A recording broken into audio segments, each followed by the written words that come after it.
ಇವತ್ತು ಒಂದು ತುಂಬಾ ರುಚಿಯಾಗಿರೋ ಪಾಲಕ್ ರೈಸ್ ಬಾತ್ ಮಾಡುವ ವಿಧಾನ ನೋಡಿರಿ. ಸ್ವಲ್ಪ ಪಾಲಕ್ ಸೊಪ್ಪು ಬೇಯಿಸ್ಕೊಂಡು ಇಟ್ಕೊಂಡಿರೋಂಥ ಪಾಲಕ್ ಸೊಪ್ಪು ಹಾಕ್ಕೊತಾ ಇದ್ದೀನಿ. ತುಂಡಾಗೋವಷ್ಟು ಶುಂಠಿ ತಗೊಂಡಿದ್ದೀನಿ.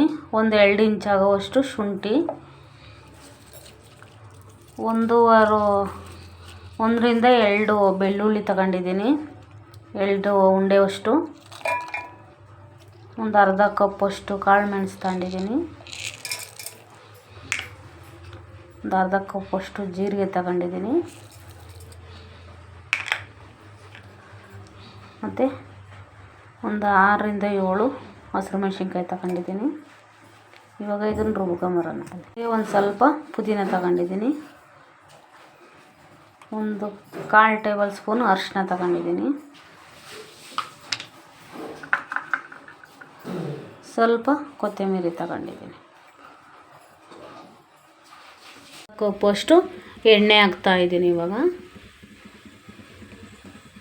ಎಣ್ಣೆ ಸ್ವಲ್ಪ ಬಿಸಿ ಆಗಲಿ. ಅರ್ಧ ಆಗೋವಷ್ಟು ಆಲೂಗೆಡ್ಡೆ ಹಾಕ್ತಾಯಿದ್ದೀನಿ. ಸಣ್ಣದಾಗಿ ಹಚ್ಕೊಂಡಿರೋಂಥ ಆಲೂಗೆಡ್ಡೆನ ಹಾಕ್ತಾಯಿದ್ದೀನಿ ಇದಕ್ಕೆ. ಇದು ಚೆನ್ನಾಗಿ ಸ್ವಲ್ಪ ಡ್ರೈ ಆಗಲಿ. ಇದರಲ್ಲೇ ಕಲರ್ ಚೇಂಜ್ ಆಗಿದೆ. ಇವಾಗ ಈ ಆಲೂಗೆಡ್ಡೆನ ಬೇರೆ ಬಟ್ಲಿಗೆ ಎತ್ತಿಟ್ಕೊಳ್ಳೋಣ. ಸ್ವಲ್ಪ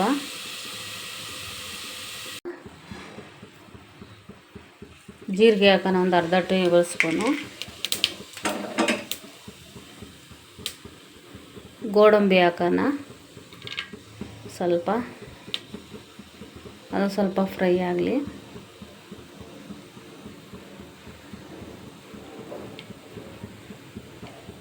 ಇವಾಗ ಇದ್ರಾಗೆ ಒಂದು 1/4 ಕಪ್ ಆಗೋಷ್ಟು ಬಟಾಣಿ ತಗೊಂಡಿದ್ದೀನಿ. ಇದನ್ನು ಇದರೊಳಗಡೆ ಸೇರ್ಸೋಣ. 2 ಈರುಳ್ಳಿ ಹಾಕ್ತಾಯಿದ್ದೀನಿ, 2 ಸಣ್ಣದಾಗಿ ಹಚ್ಕೊಂಡಿರೋಂಥ ಈರುಳ್ಳಿ ಹಾಕ್ತಾಯಿದ್ದೀನಿ, 2. ಒಂದು ಅರ್ಧ ಸ್ಪೂನಷ್ಟು ಅರಿಶಿನ ಹಾಕ್ಕೊತಾ ಇದ್ದೀನಿ.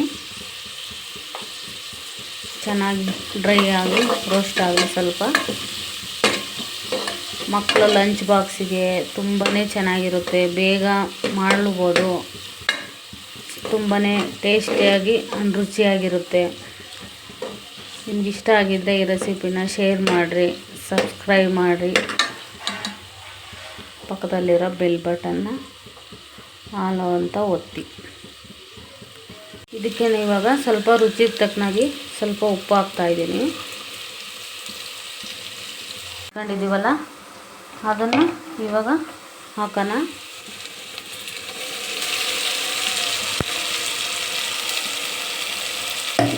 ಇದು ಚೆನ್ನಾಗಿ ಇದರಲ್ಲೇ ಹಸಿ ವಾಸನೆ ಹೋಗೋ ಥರ ಚೆನ್ನಾಗಿ ತಿರುವು ಕೊಡೋಣ.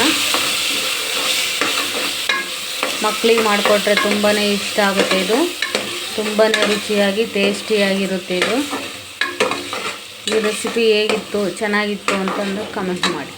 ಒಂದು ಅರ್ಧ ಟೇಬಲ್ ಸ್ಪೂನ್ ಗರಂ ಮಸಾಲ ಹಾಕ್ತಾಯಿದ್ದೀನಿ.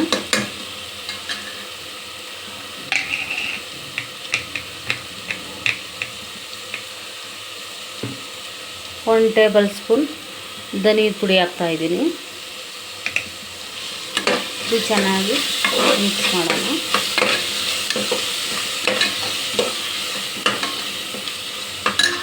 ಈ ಎಣ್ಣೆಯಲ್ಲಿ ಫ್ರೈ ಮಾಡ್ಕೊಂಡಿರೋಂಥ ಆಲೂಗೆಡ್ಡೆನೂ ಇವಾಗ ಇದಕ್ಕೆ ಸೇರಿಸ್ತಾ ಇದ್ದೀನಿ.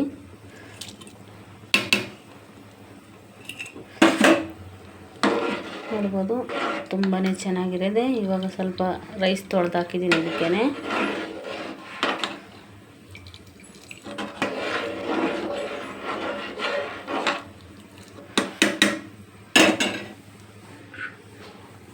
ಸ್ವಲ್ಪ ಕೊತ್ತಂಬರಿ ಹಾಕ್ತಾಯಿದ್ದೀನಿ.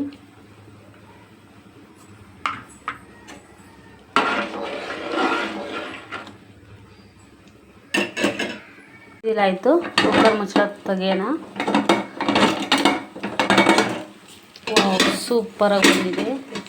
ತುಂಬಾ ಜ್ಯೂಸಿ ಆಗಿದೆ, ತುಂಬಾ ಟೇಸ್ಟು, ಕಲ್ಲರು, ಸ್ಮೆಲ್ಲು, ಪರಿಮಳ ತುಂಬಾ ಚೆನ್ನಾಗಿದೆ. ಈ ರೆಸಿಪಿ ನೀವು ಒಂದ್ಸತಿ ಟ್ರೈ ಮಾಡಿ, ತುಂಬಾ ಚೆನ್ನಾಗಿದೆ.